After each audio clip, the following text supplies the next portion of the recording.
नमस्कार मित्रांनो, अजिंक्य न्यूज महाराष्ट्रामध्ये आपल्या सर्वांचं स्वागत आहे। आज 5-6 दिवस झालं संपूर्ण महाराष्ट्रामध्ये पावसाने धुमाकूळ घातला आहे। पश्चिम महाराष्ट्रातील पुणे जिल्ह्यातील दौंड तालुका आणि त्यातील भीमनगर या ठिकाणी आपण आहोत। पावसाने एवढा कहर केलाय की तुम्ही बघू शकता पाऊस कितका पडलाय की भीमनगरमधील ताटे यांचं हे घर आहे आणि ह्या घरामध्ये प्रचंड प्रमाणामध्ये पाणी शिरलेलं आहे। रात्रभर ही लोक उभा आहेत कारण हे पाणी तुम्ही बघू शकता, हे घरामध्ये पाणी गेलेलं आहे। आणि हा रस्ता जेव्हा बांधला गेला, हा रस्ता जेव्हा केला गेला, हा अष्टविनायक महामार्ग आहे हा बाहेरचा, आणि अष्टविनायक महामार्ग हा बनवताना हा या घराच्या जवळजवळ 5 फूट वर गेला आणि पाण्याचं नियोजन, या सांडपाण्याचं नियोजन न झाल्यामुळं पावसाचं प्रचंड प्रमाणामध्ये ही 4 घरं आहेत आणि या 4 घरामध्ये हे प्रचंड प्रमाणामध्ये पाणी आलंय। प्रशासनाला कळवल्यानंतर प्रशासन फक्त उडवाउडवीची उत्तर देतं, थोड्या वेळाने येतो असं कारण ही गरीब लोक आपल्या घरातून मगा धरणं काही या ठिकाणी पहा तुम्ही, हे आजारी पेशंट आहेत, त्याच्यामुळं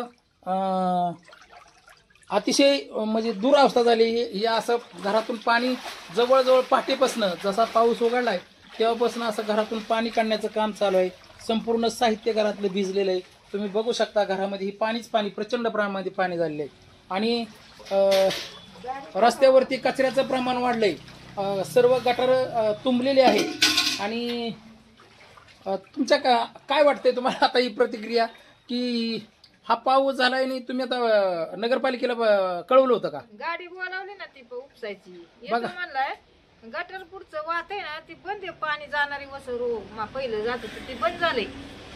बघा या ताटे मावशी इथं यांच्या घरामध्ये पाणी शिरलंय। समोरचं जे गटार आहे, बंदिस्त गटार आहे, ते गटार चोकअप झालंय आणि चोकअप झाल्यामुळं पाण्याचं पर्क्युलेशन होत नाही की पाणी वाहिलं जात नाही, त्यामुळं ही सर्व वस्तू अशा घरातील लाकडी वस्तू वगैरे सगळ्या भिजलेल्या आहेत। हे पाहू शकता, हे गटाराचं पाणी आल्यामुळं रात्रीपासून हे पाणी बाहेर काढतात, परंतु पावसाचा जोर असल्यामुळं पाणी निघलं नाही आणि आता मग सकाळी पाणी बंद झाल्यानंतर ना हे असं पाणी वाहून बाहेर काढण्याचा प्रयत्न केला जातोय।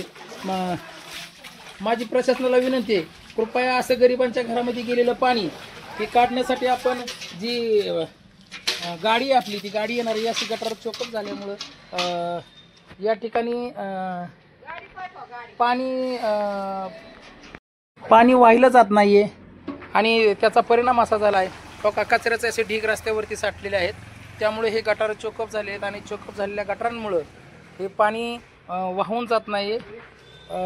माझी प्रशासनाला विनंती आहे याच्या माध्यमातून की कृपया आपण लवकरात लवकर गाडी पाठवून अशी रस्त्याच्या कडेला जे ज्यांच्या घरामध्ये गेलंय त्यांच्या घरातलं पाणी काढून द्यावं आणि यांच्या काही वस्तूंचा जर म्हणजे भिजलेल्या आहेत, जसं धान्य भिजलंय, खाण्याचे म्हणजे रोजचे जीवनावश्यक वस्तू आहेत त्या भिजल्या गेल्या, तर त्याची सुद्धा नगरपालिकेमार्फत पूर्तता व्हावी मी विनंती करतो। मी प्रतिनिधी चंद्रकांत लोंढे, अजिंक्य महाराष्ट्र न्यूज, थेट दौंड येथील भीमनगरवरून।